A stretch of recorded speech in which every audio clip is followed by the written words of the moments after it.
something that I told you to hold off, which is sort of in this vein.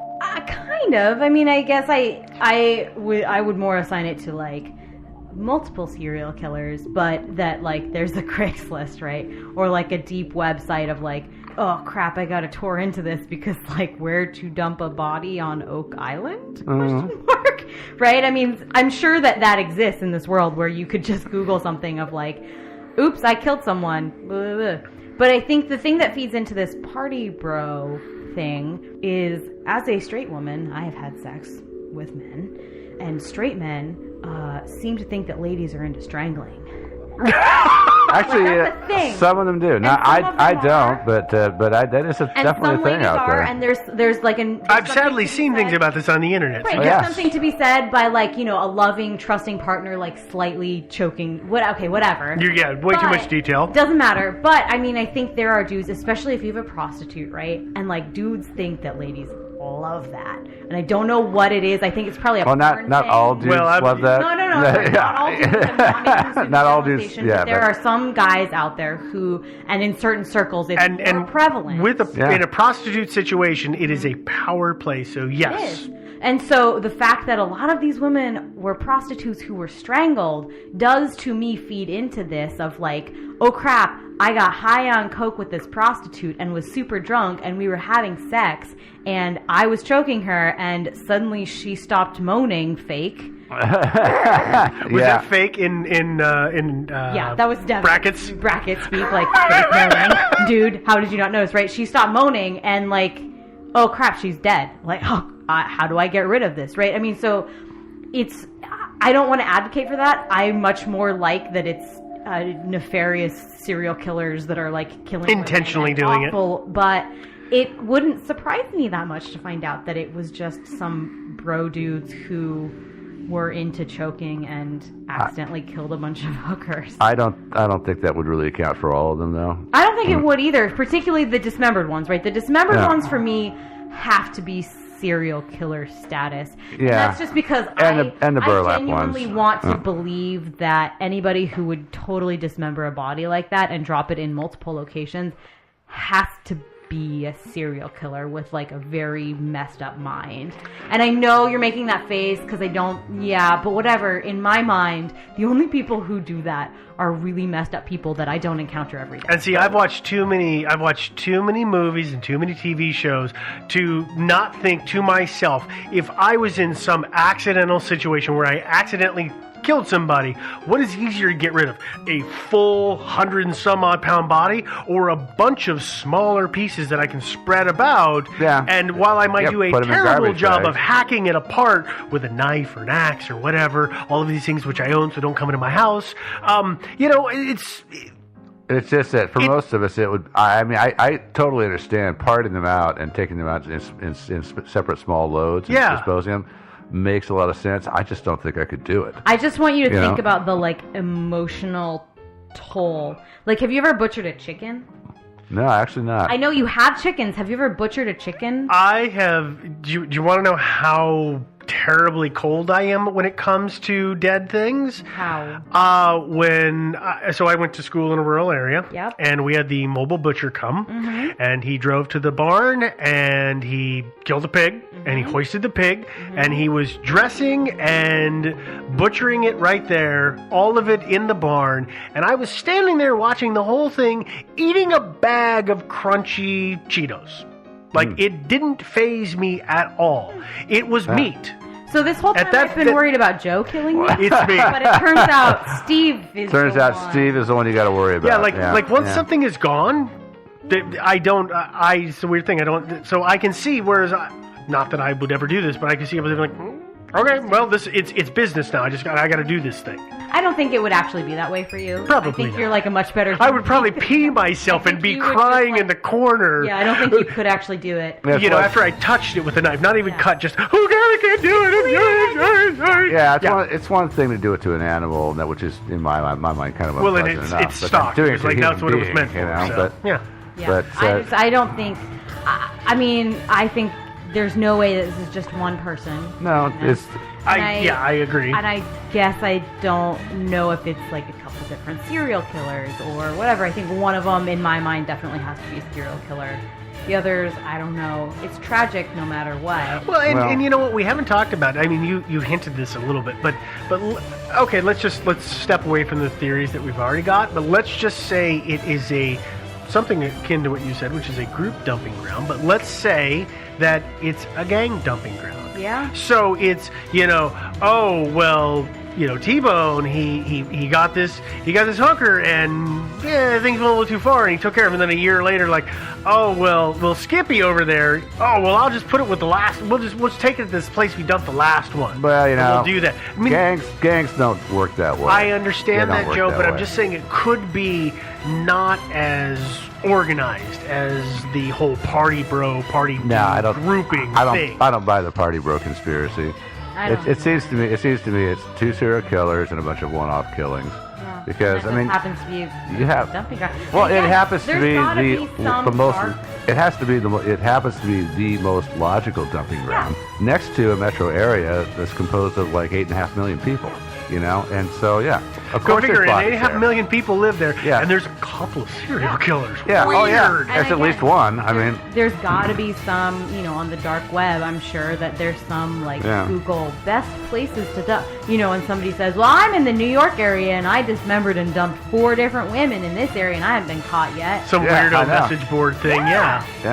Yeah. You can find anything on the dark web. Yeah. You can find howtokillaprosty.org. Yeah. Sure. Well, but the police now, my understanding is their latest thinking is that there's one serial killer involved in all this. Yeah. Which surprises me a little bit because I don't. I don't want to say negative things about the New York Police Department. No, I'm sure they're actually pretty good. There have been some very strange events and circumstances around this case, and I also feel like a lot of media publicity has driven the statements and comments that they put out. Mm-hmm. Like Mary, she was Shannon's mom. She did a lot of stuff. The other family members of the first 4 victims, the burlap victims, they were all banded together, and then Mary kind of went off reservation, and there was a lot of pressure put on the police. There were some police changes that happened because of it. So, they may have just. This is me totally guessing. They may have said, "Listen, we have to take a stand, and we're going to take a stand here because the families are just constantly causing a ruckus and screaming, and we just have to say this, even if we don't believe it internally." And you never know. I mean, actually, it would make sense for me. Number one, the police withhold information from the public for good reasons. Yeah, for very good reasons. And I think they sometimes put out disinformation. Yeah, it may very well be because it seems pretty plainly obvious to me that this is not the work of a single. It's not. It's too variant. No, very much. Or variable. So. And like I said, that's such an attractive dumping ground. Of course you're going to find bodies there. They should keep looking. I bet they'll find more. Well, bodies keep, but things keep, literally things keep washing up. It's a great spot to dump a body, Because it's right off of that coast, and God knows how many remains were washed away in the storms in the last couple of years. That's true, yeah. Or even more, maybe things were exposed. It's hard to say. Yeah, and so, of course there's bodies there, so, I don't know. So anyway, that's about as much as I've got to say about the whole thing. I'm done. Yeah.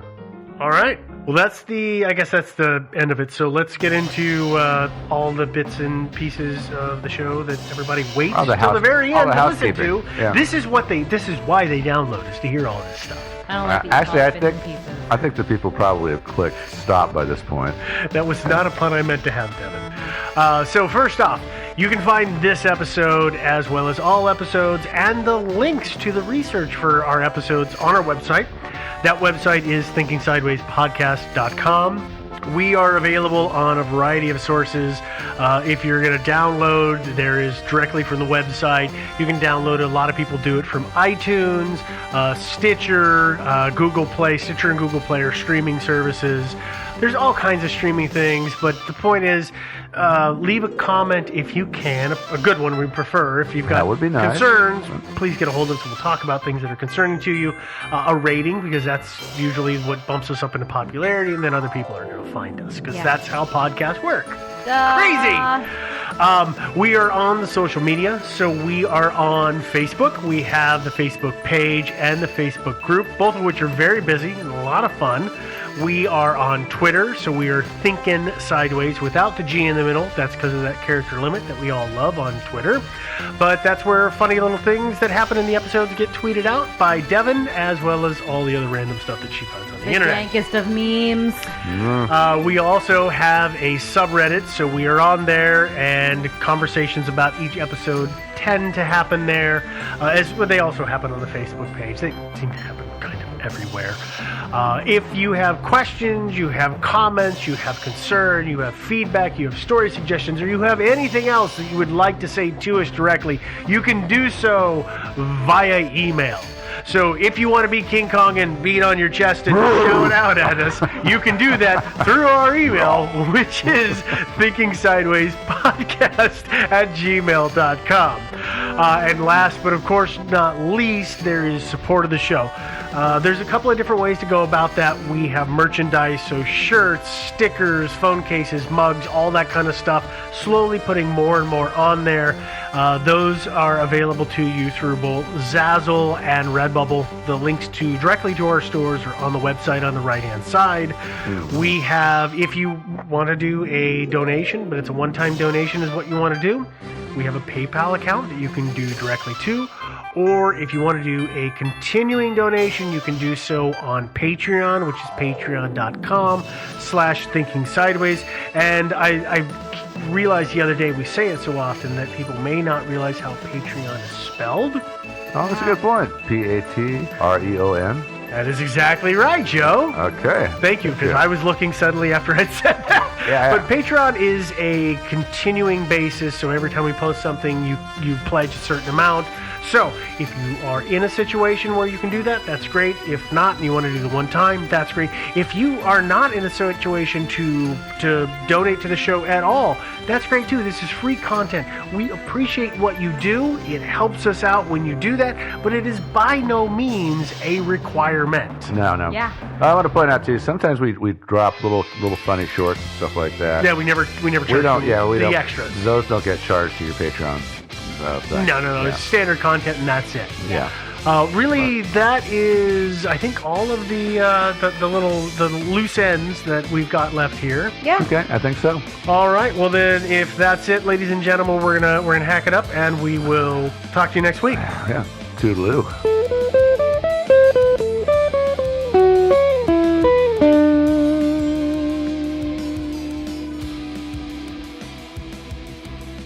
Thinking Sideways is not brought to you by a rampaging herd of guinea pigs.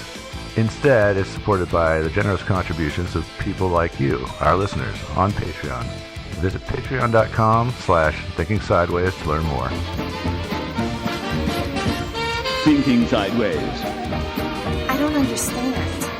Does not compute. You never know. Insufficient data to formulate a reply. What? Stories of things we simply don't know the answer to. Well, hey, everybody, and welcome to another episode of Thinking Sideways. I am Steve, of course, as always, joined by... Devin. And Joe. I was gonna play chicken, but You blinked. Next episode is going to be a really long there is. As always, we have another unsolved mystery for you. This week, we're going to talk about the disappearance of Richard John Bingham, also known as Lord Lucan, the 7th Earl of Lucan. Yeah. Yeah, that guy. Yeah. Yeah. None of his titles were actually Lord Lucan, though, were they? They were all like Earl and Duke and Baron. I think Lord was kind of a common. It's just common. It wasn't one of his official titles. It was one of his common titles. Well, yeah. somebody can write about how ignorant I am about that. Yeah. That'll be good. I don't know how that works either. I don't really understand the workings of the aristocracy. But I know where the Lord Lucan is. Well, why don't you say that? He's living in London. The eighth Earl of Lucan is his son George. So that's it. Let's run the credits. We said we wanted the 7th, Joe. Yeah, that guy. Oh, that's a good point. But there is a Lord Lucan living in London. I'm sure there is. Yeah. We found one in the white pages too. Yeah. We did, yeah. Well, before we get into the story, now that we've already gone all over the map, I do want to say that this was a listener suggestion. This story was suggested by a whole bunch of people. Still not one of our top 7, 10 most requested. No, it was not, but it's got a fair number of requests over the years. Yeah, so. you know, until I started looking into this, I'd never even heard of the guy. I didn't realize how huge this story is in Britain. Even today. And this happened years This ago. is a mainstay of the British media. They drag this out every 6 to 12 months, trot it around on the paper, and then put it away till next year when they need some kind of cover splash. And then they find it. Yeah. But we're kind of giving it away. So let's say what the actual mystery is here. We're going to talk about the murder of a woman by the name of Sandra Rivette, the assault of Veronica Bingham, who is the Lord's wife. So lady? Yeah. No, that's Lady not a looking. thing, right? Didn't we find that out, that it's not... It's not an official thing? That the wives of lords are not automatically ladies? Is that a thing? Well, I don't know. Everybody calls her Lady Lucan. Oh, then They do call her that. Yeah. Never mind. Just yes, kidding. Lady Lucan. Okay, fine. All right. And then, of course, the subsequent disappearance of her husband, John Bingham. Lord Lucan. Lord Lucan. Are you confused yet? Yeah. Yes, Yeah. in 1974. So we have a murder, a beating, and a disappearance all wrapped up into one story. So we should And- probably get started. I can hear And endless the listeners decades of giggling. speculation about Yeah. the fate of the Lord. All right. So let's go ahead and start at the top, Which is... when he was born. Okay. Well, not exactly when he was born. No, we don't really care about that. Bingham was born into nobility. His father, George Bingham, was the 6th Earl of Lucan. And as a young man, he, of course, did his national service, which I didn't realize at that time. This is the early 50s. Britain still had basically a conscription system where men had to serve 18 months. Yeah, well, we had it here in the States until the late 60s. Yeah, for some reason, it just never sunk in that everybody had to do that. Yeah, and let me correct myself. I think it was actually the very early 70s when they finally did away with it here in the States. In the States? Joe Yeah. would remember. Yeah. Well, I know it was in the 60s in Britain when they ended the automatic service. Yeah. But he went to West Germany. That's where he served at least part of his time. Okay. And then he came back to the UK. He met in 1963 Veronica, and they were married a few months later, so a really short courtship. Seems to be the norm. Does indeed.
Bye.